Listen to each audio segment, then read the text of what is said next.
Olá, bom dia a todos. Sejam bem-vindos ao treinamento sobre o início da imigração alemã no Rio Grande do Sul e a busca por registros genealógicos. Eu sou Jefferson Montenegro, sou um entusiasta em história da família. Eu sou de uma parte germânica, uma grande parte germânica, né? Podemos dizer assim. E também tenho um pezinho em outros lugares aí, como Portugal, Espanha. E quero apresentar então a vocês essa apresentação especial que eu fiz com muito carinho e vou compartilhar a tela.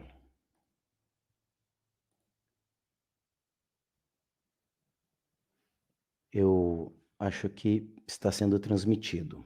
Perfeito. Ok. Então agradeço aí de coração a Rootstech por proporcionar essa oportunidade e eu espero incentivá-los a buscarem os seus registros genealógicos com sucesso. Se já estiver disponível no aplicativo da Rootstech, lembre-se de fazer, então, um feedback sobre a apresentação. Vá na seção sobre o início da imigração alemã, depois clique no ícone de transferência e faça a sua avaliação, tá bom? Isso é muito importante para mim e também para a Rootstech.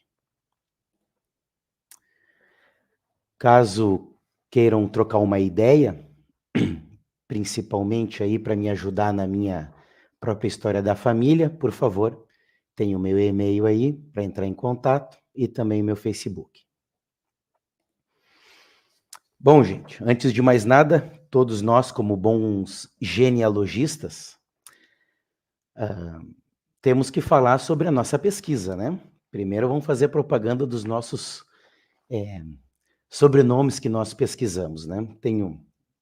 Aqui tem alguns apenas de origem germânica, por exemplo, a família Adams, uma que eu estou pesquisando, da região de Trier, outra Zoller, também da região de Trier. Tenho aqui a maior parte da família, que é da Renânia, do Palatinado, né? Eu tenho Schmidt, eu tenho Stelhofer, eu tenho aí os Geber, e assim vai. É uma galera aí, os Wolf. E tenho da região também de Saarland, a maioria, né? Os Kunrad, que eu tenho feito pesquisas mais dedicadas a eles nesse momento, né, da vida. Os Lermen, que também são da região de Saarland, tem família Jon, que é de Saarland, casado com os Bakes, Davis, todo aí da região também de Saarland.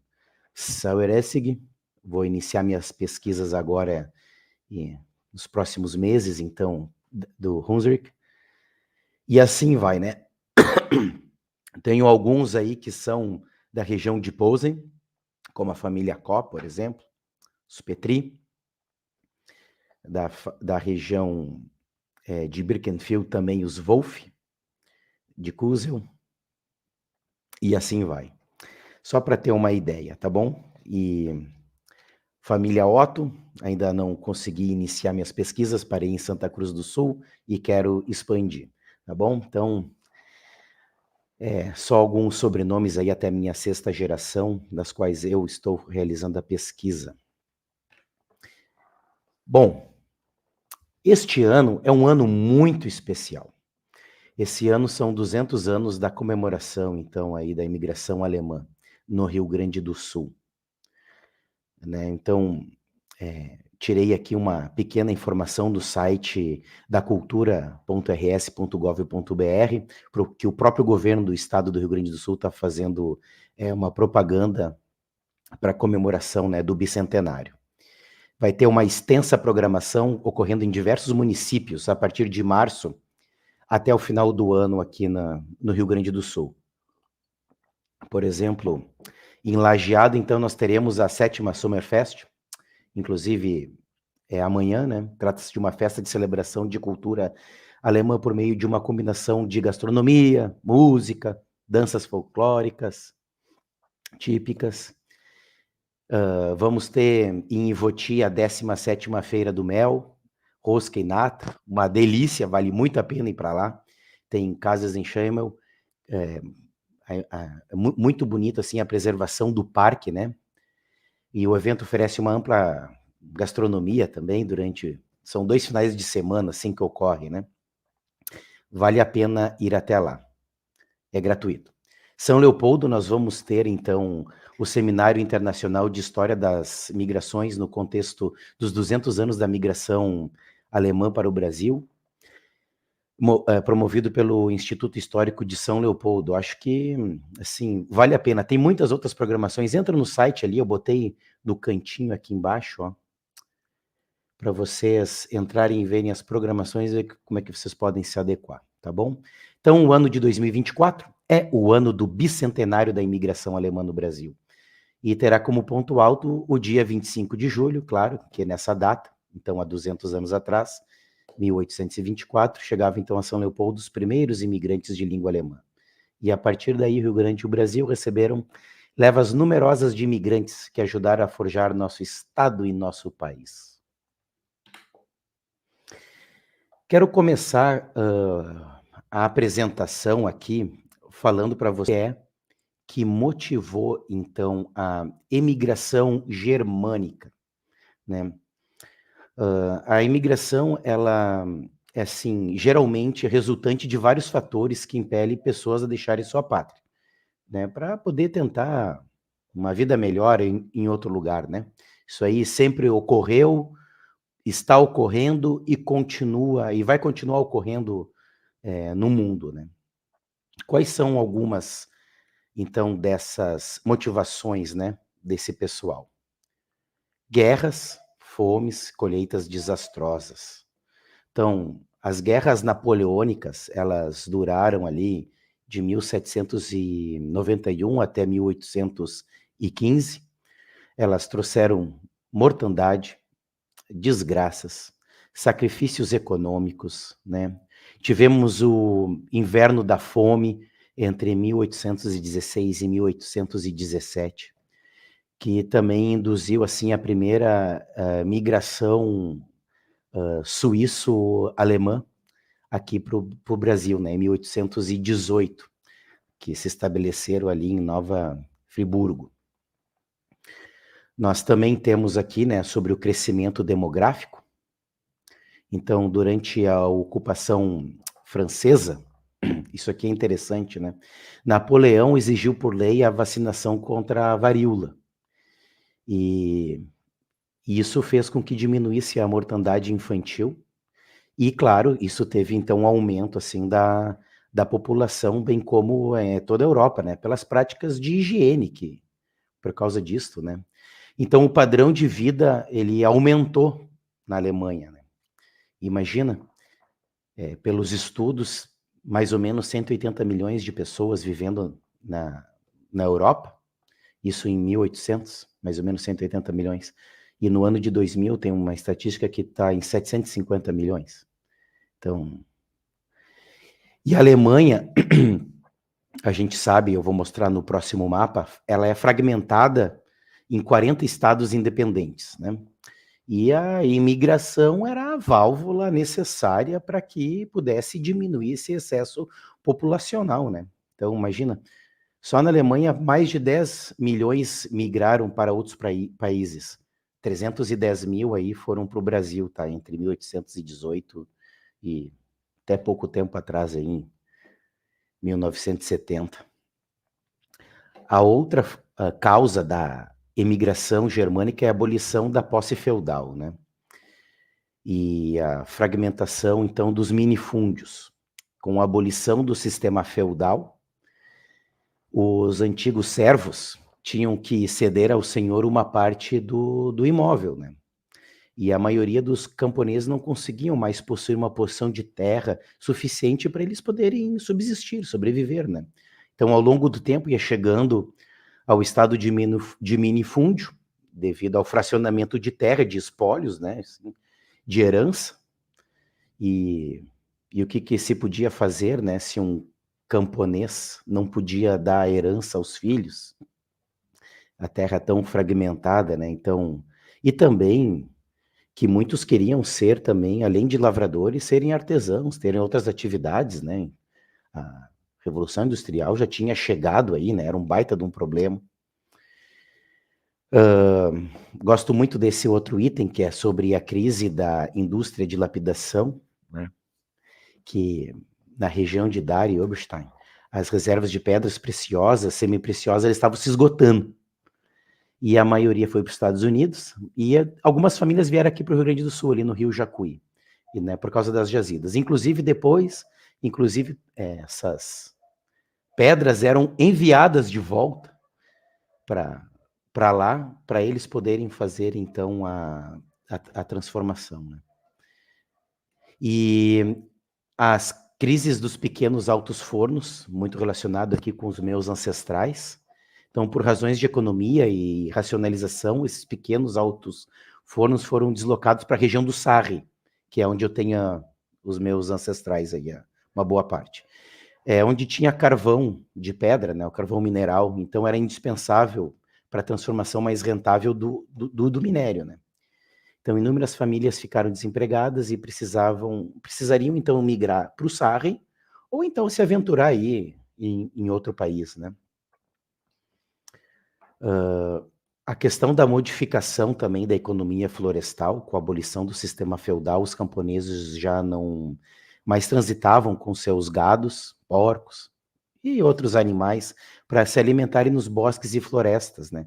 Já havia sido introduzido o direito da propriedade absoluta, e que ocasionou, então, dificuldades de subsistência. Antes eles circulavam entre as terras dos seus donos, né? Questões religiosas, na verdade, não tem motivo para a questão da migração religiosa em si, mas era o medo da perseguição que os nossos ancestrais tinham. Entre 1824 e 1827, a migração católica ela foi pequena. Mas daí, depois de 1828, 1829, elas chegaram em massa, né, de todos os lados, tanto do Reno, da região do Sarre, da região de Hunsrück, e como a Prússia, entre os estados alemães, o país protestante, né, e a Prússia é a região maior, né, então eles temiam que aquela questão que a religião do soberano determina a religião do seu súdito, né? E eles sabiam, então, que o Brasil era um país católico, que a imperatriz austríaca, né, da casa de Habsburg, era católica fervorosa, a dona Leopoldina. Então, isso contribuiu muito para a imigração desses católicos para cá. Por fim, o último que motivou, assim, é o temor ao serviço militar. Na região da Renânia, o serviço militar era obrigatório na época da ocupação francesa e se tornou novamente obrigatório desde 1824, quando a Prússia ela tomou posse da maior parte das terras do lado esquerdo do Reno ali. Então, no Principado de Birkenfeld, pertencente ao Grão-Ducado lá de Oldenburg. Só foi obrigatório lá em 1830. Então, por isso que era mais fácil obter a licença, né, da imigração na região de Birkenfeld. Inclusive, eu tenho parentes ali direto daquela cidade vindo para cá. E quando se atingia 20 anos de idade, independente da religião que eles eram, né, enfim, e também das condições econômicas da família, eles eram obrigados a servir por 2 anos. Então, o que o pessoal fazia para evitar essas convocações, né? As famílias aceleravam a imigração, né? Tentavam dar um jeitinho para se escapar. Gente, é uma região de extrema guerra constante, né? São várias guerras que ocorreram até a Alemanha que nós conhecemos hoje. Eu quero mostrar para vocês, então, o mapa da Confederação Germânica. Estou colocando isso também só para a gente poder, assim, entender a situação da Alemanha um pouco antes das primeiras imigrações, tá? Esse mapa, ele é uma configuração resultante lá do Congresso de Viena, de 1815, quando terminou as guerras napoleônicas, né, chamada da Santa Aliança, e foi criada, então, essa Liga Alemã. Então, o pessoal até fala, né, os genealogistas, a Alemanha é uma grande colcha de retalhos, né, formada aí por 35 estados soberanos, né, 4 cidades livres, cidades hanseáticas que a gente chama, como Hamburgo, Bremen, Lübeck, Frankfurt, né, e 6 reinos, 6 grão-ducados, principados, ducados, condados, e assim vai. Então, configuração da Alemanha não é mais o que é hoje, né? Ela é um pouco diferente aí, mas a gente pode entender um pouco aqui sobre a Alemanha. É bom pegar diferentes tipos de mapas, é a minha sugestão, só para a gente poder entender a situação. Por exemplo, estão vendo essa região aqui que eu estou circulando aqui, a região conhecida como Pomerânia, por exemplo. Nós temos aqui a região oeste, leste da Pomerânia, né? Hoje ela é a Polônia, tá bom? Nós tivemos muitos imigrantes dessa região para cá, da Pomerânia. São Lourenço do Sul, por exemplo, é um lugar aqui no Rio Grande do Sul bem conhecido, em que eles vieram para cá. Santa Cruz do Sul também, né, eles vieram. Nova Petrópolis. Essa parte em azul é a Prússia, o Reino da Prússia, é a maior região, e aqui nesse círculo que eu vou marcar agora aqui, ó, é onde fica o Hunsrück. Essa é a região compreendida hoje pela Renânia-Palatinado, pela região do Sarre, onde vieram a maioria dos imigrantes. Temos essa região aqui de Westfália, né, que é chamado Renânia Norte-Westfália hoje, e eles vieram também para cá, região de Teutônia, por exemplo, é a maior concentração aqui, né, no Rio Grande do Sul deles. O que mais que eu posso dizer aqui? Enfim, hoje nós temos essa região aqui, que é o Império Austríaco, né? Hoje está dividido, por exemplo, na República Tcheca com a Áustria, tá bom? Temos aqui a região de Alsácia-Lorena, grande região de disputas, né, de terras, hoje pertence à França, não mais, então, ao Sacro Império Romano Alemão, né? Então, eu coloquei aqui só para a gente ter uma ideia das regiões, né, da Alemanha. Convido vocês depois a dar uma estudada melhor sobre isso, porque é importante entender de onde eles saíram, né, e para onde que eles se estabeleceram aqui no Rio Grande do Sul, tá bom? Voltando aqui na lâmina anterior, então, eu vou me concentrar agora nesta região aqui, ó, entre a Bélgica, a Luxemburgo, né, esse canto leste aí, sudeste da Alemanha, que é a região de Hunsrück.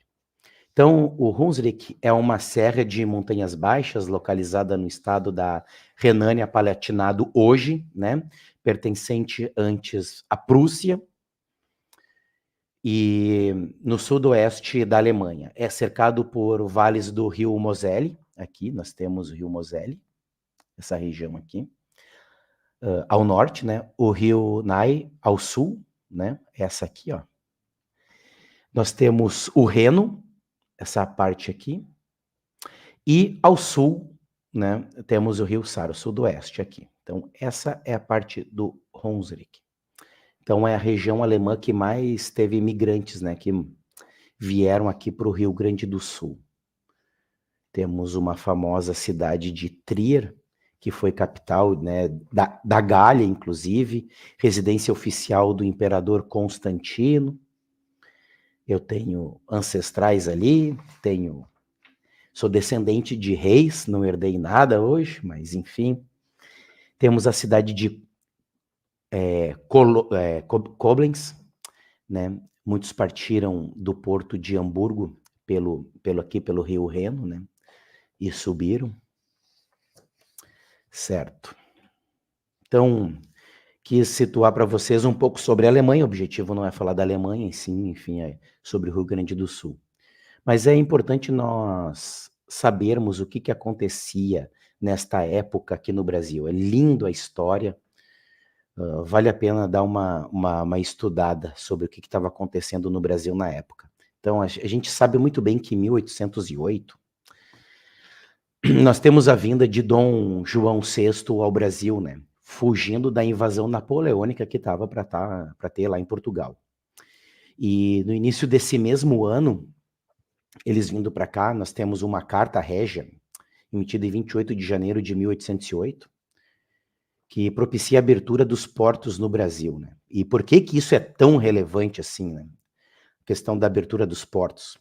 Porque a abertura ele desencadeou o início do fim do monopólio colonial, que fazia com que o comércio ele fosse estabelecido só entre a colônia, que era o Brasil, e a metrópole, que era então Portugal.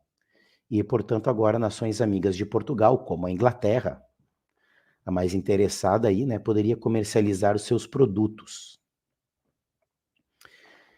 Nós temos um decreto de 25 de novembro de 1808, que é a posse de terra a estrangeiros, né? O que dizia então esse decreto, né? Permitia a concessão de pequenas sesmarias a estrangeiros, para poder melhorar a lavoura e a população que era pequena na época, né, no Brasil. 1810, aqui, então nós temos Dom João VI, né, ele havia se comprometido de encerrar o tráfico negreiro, de acordo com o Tratado de Aliança e Amizade que tinha entre Portugal e a Grã-Bretanha. Né, foi visto assim pela coroa a necessidade de povoar entre São Paulo e a colônia de Sacramento, né, o Rio Grande do Sul era formado também por concessões, né, sesmarias, campos, e o número de habitantes ali, a estimativa é que não se passava de 20 mil pessoas em 1800. 1817 nós temos o casamento de Dom Pedro I, né, com a arquiduquesa Leopoldina da Áustria, né, e para mim ela é assim a grande protagonista da imigração alemã. Ela é chamada a mãe do Brasil, assim. Eu admiro ela, graças a ela nós tivemos toda essa vinda de imigrantes para cá, ela foi uma grande influenciadora, né? E em 1822, bom, todos nós sabemos, né, é a independência do Brasil. E entre 1822 a 1828, nós temos então o Major Schaeffer, um amigo aí da dona Leopoldina. Ele foi convocado, assim, para ir até a Alemanha e contratar colonos para vir para o Brasil, chamados de segunda classe, que nem Runch diz lá no seu livro, e soldados para integrar o corpo de estrangeiros no Rio de Janeiro, chamado de primeira classe. Ele contratou em média de 2.000 a 3.000 soldados alemães e cerca de 5.000 colonos para vir para São Leopoldo, né? Isso na primeira fase, vamos dizer assim, entre 1824 até 1830. O que acontece, gente? A coroa sabia que o Brasil não tinha condições para si próprios se desenvolver com a mão de obra existente. Nós éramos colônia, monocultura, e não tínhamos maquinário, tecnologia nenhuma. Então foi necessário uma migração de mão de obra europeia, não tinha outra maneira, né? Para poder dar seguimento, então, às inovações do novo reino. Já vieram aqui com a ideia de criar essa independência, sabiam que tinham que fazer algumas modificações, então, para o Brasil poder progredir, né? Então, e para esse pessoal aí, esses alemães, foi vendido um sonho, né? Para eles virem para cá. Passagem paga, lotes de terra, suprimentos, materiais de trabalho, animais, isenção de impostos durante alguns anos, liberdade de culto religioso, embora os luteranos não pudessem criar templos na época, né? Enfim, capelas, igrejas, mas podiam vir para cá em suas casas terem sua fé. Enfim, praticar sua fé. Né? E tinha o direito à cidadania também, né? Se tornariam cidadãos brasileiros. Então, e a pergunta é, por que o Rio Grande do Sul, né? Bom, clima recomendado, como saudável para os europeus, o solo semelhante às origens, mas seria para povoar as terras devolutas, né, da província, né? São terras públicas sem destinação, essas terras devolutas, né? São áreas remanescentes de sesmarias não colonizadas, né, nesse domínio do Estado. Então a ideia, como sempre, é a defesa das fronteiras, já que a província de São Pedro é o estado, que é o estado do Rio Grande do Sul, ele era região de campanha, tinha pouca habitação. O Tratado de Santo Ildefonso, por exemplo, de 1777, é que o Rio Grande do Sul passaria a ser território brasileiro. Então ele precisava de uma defesa sólida para poder manter o nosso território, né? Foi concedido pequenas sesmarias, então, para poder aumentar a população à lavoura, né? O que é sesmaria? É um lote de terra, né, que é distribuído a um beneficiário, né, dado pelo Estado. Essas concessões, né, eram dadas conforme o número de habitantes. E, portanto, o Rio Grande do Sul era um local estratégico, era um local bom para a vida dos imigrantes, né? A região dos vales aqui é lindíssima de fazer um turismo na região para poder conhecer como é que é a geografia do local. E quais foram, então, as consequências da migração, né? Primeiro, benefício territorial militar, a fixação de fronteiras. A ideia era fixar, então, as fronteiras meridionais do país, que eram ameaçadas pelo domínio espanhol. Tiveram várias guerras, inclusive, né? O benefício socioeconômico, né, que é a questão agrícola, industrial, comercial. Então, os novos imigrantes trouxeram maquinários, principalmente a expertise deles, né, em diversas áreas do conhecimento. Gente, Gerdau, vários imigrantes fazendo com que crescesse aqui a questão da indústria e comércio, porque não tinha no Rio Grande do Sul maquinário, não tinha nada, né, gente? A gente era uma colônia. Benefício demográfico, a ideia, então, é aumento da população. Era para vir inicialmente 5.000 colonos aqui, né? E passado aí muitos anos, em 1950, chegou a ter 900.000 habitantes no estado, né? Sem considerar as migrações que foram para outros lugares. A questão do benefício sociopolítico, né? Eles vieram para trabalhar, eles tiveram disciplina, gente. Eles criaram, assim, todo um perfil de trabalhador, né? E se inseriam em atividades públicas e políticas. E benefício nacional, né? Esses novos imigrantes, então, novos hábitos culturais, diversidade de pensamento, de ações, né? Ideia. Isso sempre vem com uma imigração, né? E a maioria aqui era de confissão protestante, embora o nosso país católico, né? Eles mantiveram a sua fé. Criaram templos, organizaram escolas que não tinham, imagina, sociedades de beneficência, criaram a questão do cooperativismo, que é uma coisa linda, né? Enfim, essas são as consequências da imigração.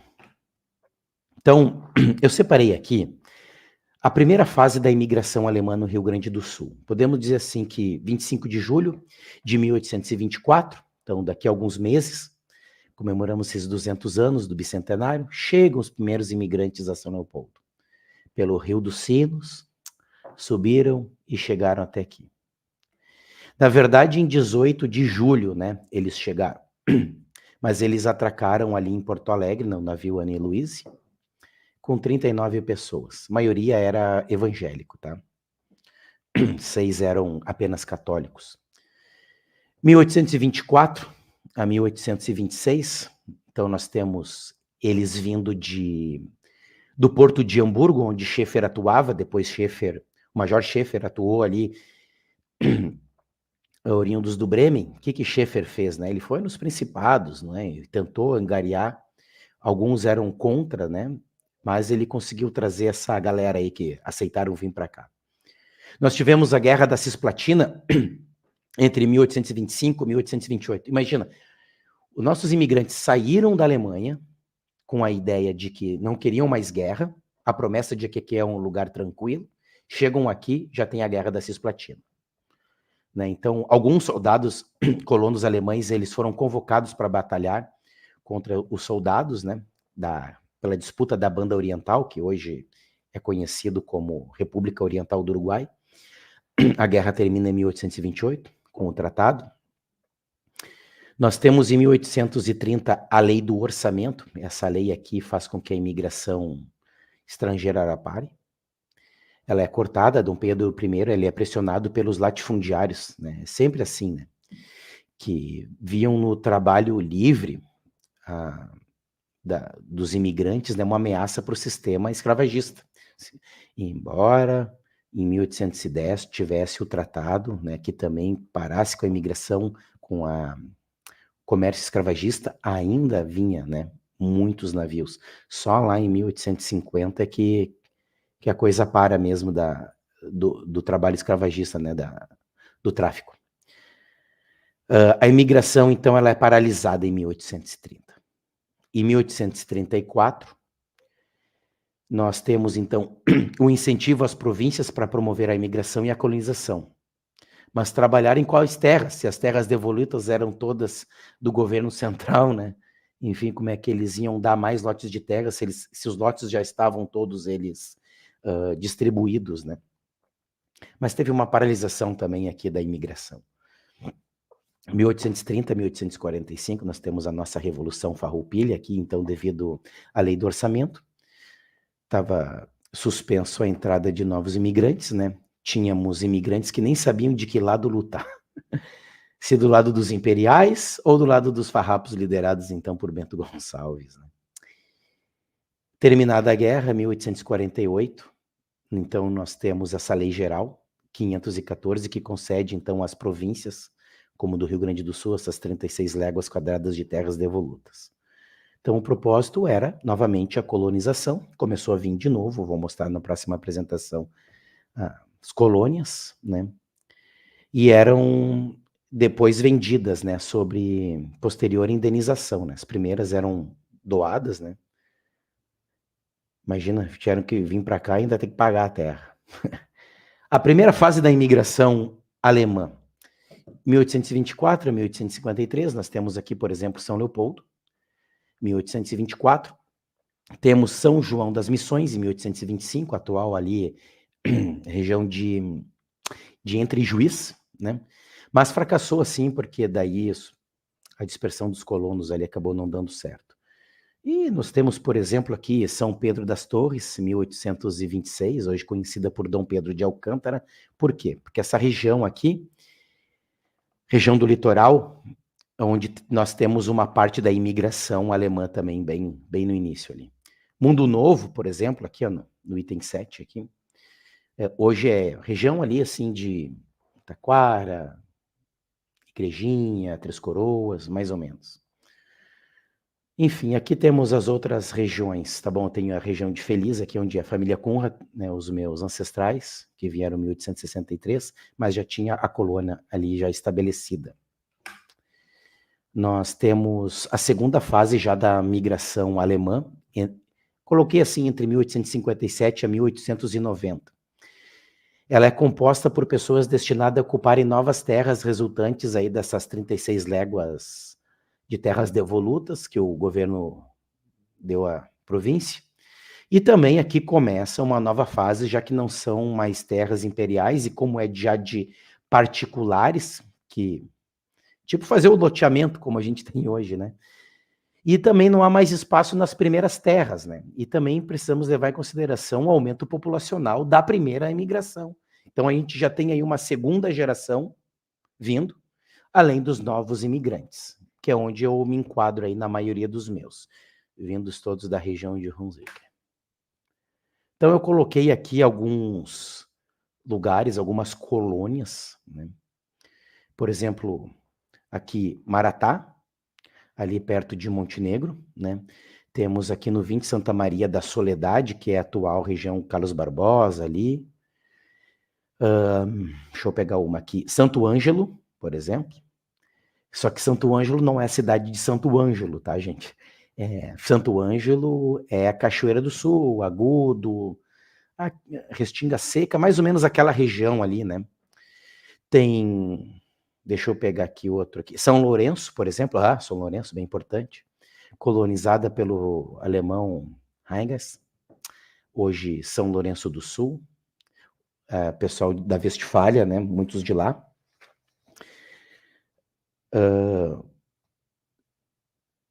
Bom, ok. Opa, isso. Vamos lá.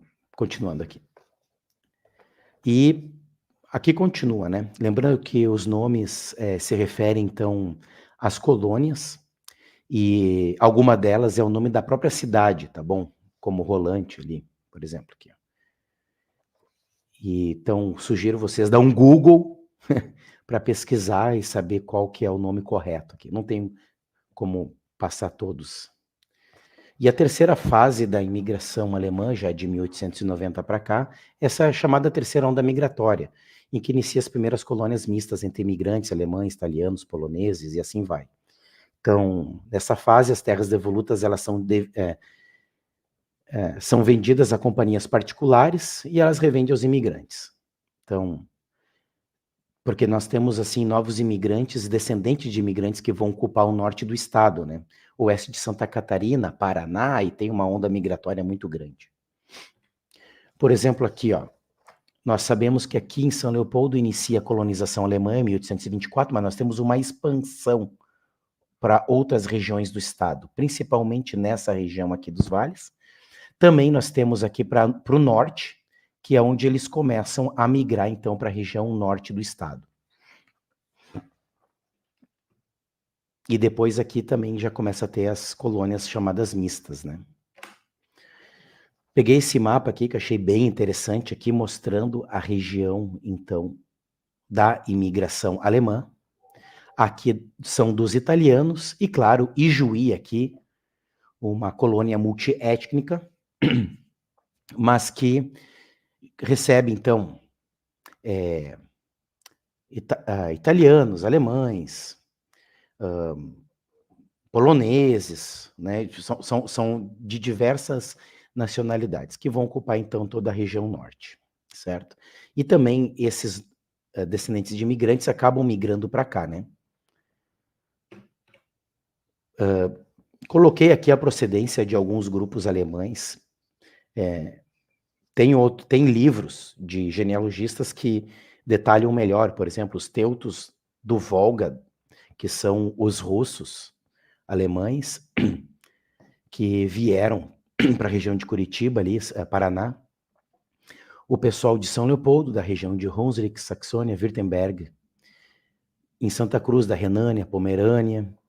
E nós temos outros lugares, né? De Juí, que são os austros húngaros. Nós temos na região de São Vedelino ali, principalmente dos meus ancestrais, região de Saarland, da região do Reno. Temos suíços, luxemburgueses, bélgicas, Holanda, e assim vai, Nova Petrópolis aqui, Pomerânia, Saxônia, Boêmia. Então, é importante saber a região de vocês, até porque facilita depois a pesquisa, quem já estiver pesquisando lá na Alemanha, né? Facilita muito, assim, a pesquisa. A imigração alemã transatlântica, conforme o país de destino, aqui eu coloquei, só para a gente ter uma ideia, que é apenas um dado estatístico, né? Aí uma grande parte foi para os Estados Unidos, uma pequena parte Canadá, Brasil, Argentina, também nós tivemos, região de Misiones, por exemplo, nós temos muitos alemães indo para lá, e para a Austrália. Tipo 3, 5% dos alemães vieram aqui para o Rio Grande do Sul, não foi muito, não. Por isso que quando a gente vê os nossos parentes ali pelo aplicativo da Rootstack, para conhecer nossos parentes, a gente vai ver muitos primos nos Estados Unidos, né? Então, como a gente inicia a pesquisa aqui no Rio Grande do Sul, para a gente poder, então, avançar aqui nos nossos trabalhos? Então, eu dividi, assim, em registros eclesiásticos, registros públicos, livros de genealogia, mapas, demais repositórios. Então, temos aqui O principal deles, que é registros eclesiásticos, sem dúvidas, católicos e protestantes. É importante nós sabermos a origem, sabermos a religião, né, dos nossos ancestrais, para já ir mais focado nos nossos registros genealógicos ali. Católicos e protestantes. Eles eram um ou eram outros. Não tinha ainda as outras religiões para eles, tá bom? Era um ou era outro. E todos eram, tá bom? Pelo menos do que eu tenho conhecimento. Nós temos os registros públicos, que nós vamos ver detalhadamente cada um deles agora, né? E temos os livros de genealogia, temos duas editoras, chamado EST e Oikos, onde os genealogistas geralmente publicam, né? E as editoras gostam desses tipos de assunto. E, então, assim, é importante a gente saber dos registros antes dos registros civis, que começou em 1889, na verdade, em 1874, né, quando foi criado, então, a lei sobre o registro civil, que só se aplicou mesmo na República em 89. Antes disso, a gente tem que procurar registros eclesiásticos, sem dúvida, né? Priorizem, gente, sempre as fontes primárias, né? Livro, ele é muito bom, mas quando vocês pegam um livro, peguem a referência e tentam pegar o registro original e publiquem depois dentro do Family Search para poder criar as fontes, né? Para ter uma fonte assim bem fidedigna mesmo, né? Fonte secundária ali é um problema, né? Porque pode conter erros, tá bom? Então, sempre tomem cuidado com isto. Por que, assim, no início da apresentação me preocupei tanto em mapas e procurar entender a região dos ancestrais, né? Porque fazendo parte da... que nem esse meu ancestral aqui, né? Ele faz parte da Renânia-Palatinado, na verdade a região de Sar, né? Região ali na época de Hunsrück. E Tilley é o nome da cidade desse meu tetravô, tá bom? Chamado Jacob Conrad. Então, peguei esse registro dele, está disponível no Family Search, lá na região de Tilley, e só fiz aqui uma transcrição paleográfica. Tá? E como que a gente pode, então, achar registros dele aqui no Rio Grande do Sul, né? Então, eu coloquei aqui nas pesquisas do catálogo do Family Search a Cidade Feliz, no Rio Grande do Sul, que é onde eu estou, assim, mais trabalhando ultimamente, tá bom? E a gente percebe que há dois tipos de registros eclesiásticos. Nós temos os Kirchenbuch, que é da Igreja Evangélica de Confissão Luterana do Brasil, e temos os paroquiais, que é da Igreja Católica. E temos aqui dividido, né, entre entre Santa Catarina e Santo Inácio, que são as comunidades, né, as paróquias. Então, é importante saber, gente, a origem e saber a religião dos nossos ancestrais. Para ir direto, por exemplo, a família Conrad, que estou pesquisando, nem adianta ir na igreja protestante, tem que ir direto na igreja católica, para poder... Depois tem as misturas entre as religiões, né? Vão se casando ali, enfim. Temos também os registros civis, né? Datado em 1889, em face decreto lá que determinou o início dos registros, né? E mesmo assim, os nossos ancestrais, embora com a obrigatoriedade de fazer o registro civil, também faziam os registros eclesiásticos, né? Sem dúvida, né? E daí temos o Arquivo Histórico do Rio Grande do Sul, mas isso aí eu vou falar com vocês um pouco depois. Então eu coloquei aqui do meu ancestral, esse Jacob Conrad, que veio da Alemanha para cá, e aqui é então, o assento dele de óbito, né? Registro civil já. Tá bom. Ele era casado, isso é bom saber, significa que tem uma certidão de casamento, e eu ainda não consegui achar essa certidão de casamento, porque ele casou lá em Tule, não consegui ainda fazer o registro. Ainda bem que os registros lá são do latim, né? Na região ali de Hunsrück, uma parte por causa da influência, né, católica, então os registros eram obrigados a serem em latim, facilita muito. Aqui é da Igreja Luterana, que infelizmente não é possível visualizar as imagens, somente através da visita direta na biblioteca lá do Family Search em Salt Lake, né? O contrato ele encerrou. Então nós temos o Taufen, que é o batismo, Heiraten, que é as confirmações, os casamentos, temos as confirmações e o Stott, que é os óbitos. Um belo lugar também para vocês fazerem pesquisa. Um dos repositórios mais lindos que tem no Rio Grande do Sul é o Arquivo Histórico do Rio Grande do Sul. É assim, lindo de fazer. Mas para visitar, tem que fazer agendamento. E eles estão tendo muito cuidado com os livros originais ali, então tem um monte de regra, tá bom? Mas tem disponível no Family Search. São documentos sobre imigração, terras, colonização, tem desde 1824. Tem arquivos de particulares de diversas personalidades, tem mapas antigos, né? E aqui tem a lista dos códices, gente, disponível. Eu coloquei aqui para vocês no site, na lâmina, para vocês baixarem e saberem o que cada um fala, cada códice que fala, né? Tem esse daqui dos colonos chegados, o destino que tiveram. Esse códice C234 é onde tem o registro desse Jacob Conrad que veio para cá em 1863, né? E eu coloquei aqui, então, por exemplo, essa página dele, né? Então, a relação aí dos colonos chegados e o destino que eles tiveram, né? E aqui está os Conrad. E aqui eu tenho meus Lermen. São duas famílias da mesma região, são os meus ancestrais que vieram para cá, né? Todo mundo era meio que parente mesmo, não era muito grande, não, as cidades lá. Então, uma dica importante, né? Não esqueça de vincular essa informação como fonte de pesquisa lá no Family Search, tá bom? Para que outras pessoas possam também encontrar a fonte fidedigna, tá bom? Da fonte primária.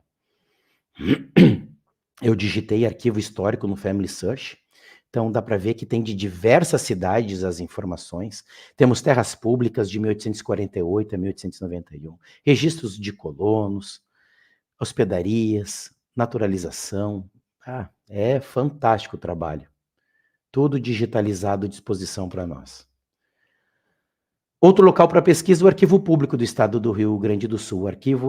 O site é o apers.rs.gov.br. Acabei não colocando aqui, mas só digitar apers no Google que vai ir para a página, tá bom? Então, como é que se realiza a pesquisa? Bom, ela pode ser feita através de nome, sobrenome, diversos tipos de documento, né? Dá para solicitar documentos do judiciário, tabelionato, registro civil. Tem algumas regras para serem seguidas, né? Então tem que dar uma olhada nesse guia de solicitação de documentos, tá bom? Baixa ali, vê direitinho. Tem uma parte que já está digitalizada. Tu clica ali, né? Baixando mais a página em busca e solicitação de documentos. Tu digita o nome do ancestral aqui. Eu botei, por exemplo, Conrad, mas não apareceu muita coisa não, gente, infelizmente. Mas tem aqui, né? Eu tenho aqui o Jacob Conrad, que é esse meu ancestral, e tenho aqui, então, o Emílio com Cecília Ram, casados. Infelizmente, não tem nada digitalizado da parte deles. Esse aqui eu peguei o processo de habilitação para casamento, tá bom? Mas alguns outros têm, ó, 16 páginas, 18 páginas, de outras, né? Enfim, ele também pega por similaridade, né, a busca dos sobrenomes. E daí dá uma pesquisadinha ali com calma, ver se encontra alguma fonte de informação útil, né? E também põe lá no Family Search depois a fonte de informação. Bom, pelo Family Search é possível ver também que o que já foi digitalizado, né? Então eu coloquei ali, deu 496 registros sobre o arquivo público, né? E outro também, repositório, é do Poder Judiciário do Estado do Rio Grande do Sul, um pouco mais recente, assim. Mas quem quiser fazer pesquisas, dá para mandar um e-mail para lá, botar o objetivo da pesquisa, aquela coisa. Também dá para fazer uma consulta online pelo acervo permanente, acervopermanente.tjrs.jus.br. Daí tem milhares de processos, né? Abandono de incapaz, aborto, pedido de indenização, paternidade, questões sobre ditadura militar, cobrança, apreensão de menor, um monte. Aqui a gente vê tudo que a Lemoada andou aprontando, aí acabou sendo processado.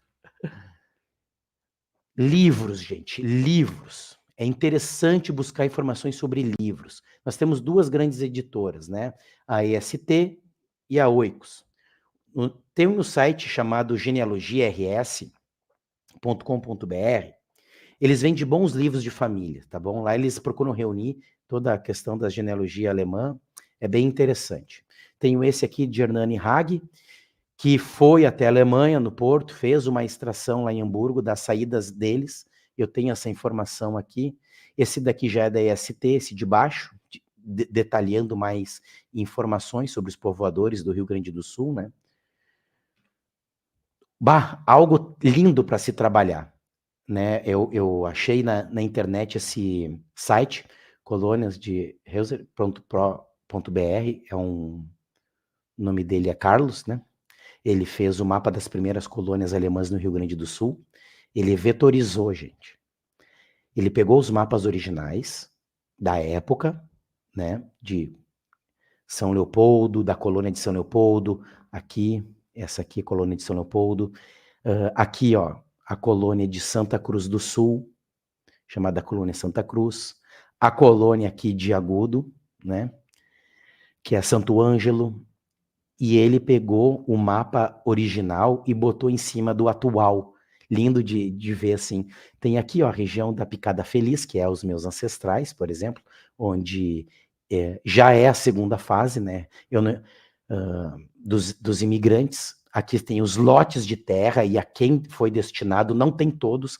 Ele mapeou os lotes de terra e atribuiu ao dono da terra, né?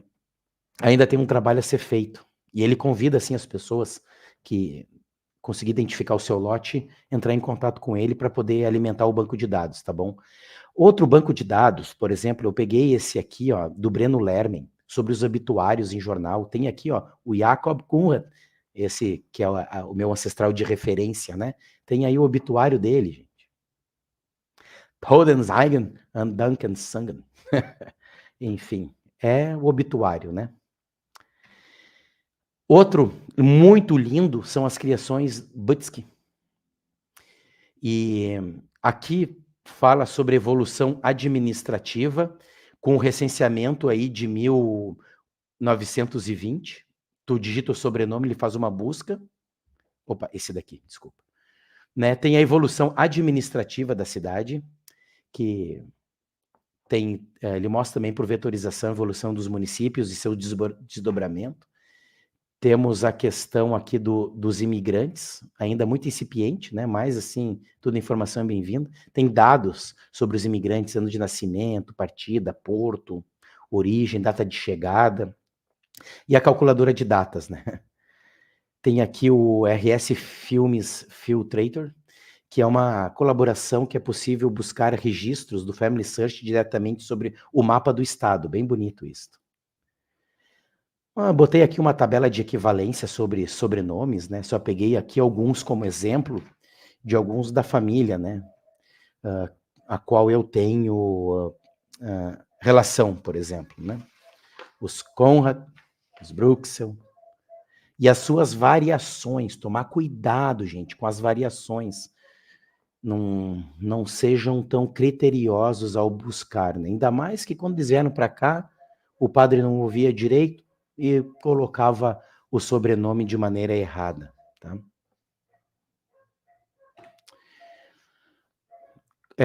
Convido vocês, então, a buscarem suporte para a pesquisa genealógica. Museu de São Leopoldo, lugar lindo de se visitar. Eles têm um pequeno suporte ali, caso vocês precisem de orientação para pesquisa genealógica.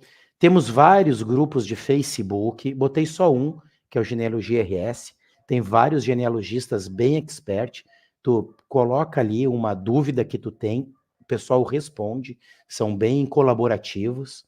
Tem esse Centro de Apoio à Pesquisa, Encontros Familiares de Teutônia, o CAPEF também, com um monte de livros para fazer pesquisa, né? Vale a pena, eles têm uma coletânea muito boa. E para encerrar aqui, lendo o livro do Runge sobre a imigração, né, supõe sempre um corte doloroso e irreversível, um adeus definitivo. Ilustra o bem a canção dos imigrantes do Honseric. Então, complicado, né? Eles saírem de lá para a América, vão embora, vão com as mulheres, vão com as crianças, se despedem de amigos, parentes, irmãos, entes queridos, eles dão um adeus e eles não mais podem ser que não mais se voltem a se ver na vida, a não ser por carta. Como última lâmina aqui da minha apresentação, eu quero ler a carta do meu ancestral, o Jacob Conrad. E ele escreveu para o irmão dele, lá na Alemanha, e um trechinho aqui. Ele diz assim: agora, querido irmão, já vivi 80 anos e 40 anos aqui no Brasil. E tenho nestes 80 anos muitas preocupações e sofrimentos. Ele perdeu filho aqui no Brasil e teve que cuidar da nora. Passado tristezas e muito trabalho, e em tudo o meu bondoso Deus nunca me desamparou. Lindo, né? É que a maior bênção é que somos seres mortais. Tenho que agradecer a Deus por não ter tido nenhuma enfermidade. Esse Jacob Conrad, para mim, assim, ele é o meu herói. Ele é a pessoa, assim, que eu admiro. Ele é uma inspiração para a minha vida. Ele veio de uma Alemanha devastada, passando fome, trabalhando nas minas de carvão, fornecendo minério ali para os altos fornos, né? Uma vida penosa. E decidiu largar tudo, veio com mais 3 irmãos para cá, né? Largou tudo numa esperança de uma vida melhor. Sou muito grato a ele. Acho que ele fez um trabalho formidável de vir para cá. Foi conduzido, para mim, ele foi cuidadosamente conduzido, assim, pela mão de Deus para chegar aqui. E eu, né, dedico a apresentação, né, a ele, e eu faço um convite a vocês, que vocês estudem a história da família de vocês. Cada um que pesquisar, eu tenho a certeza que vão encontrar detalhes e informações que são extremamente preciosos e válidos, que vão transformar a vida de vocês em pessoas melhores, tá bom?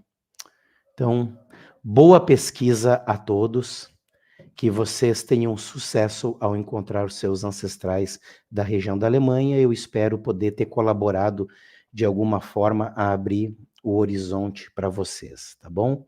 Grande abraço e convido vocês a participarem das próximas apresentações. Tchau, tchau.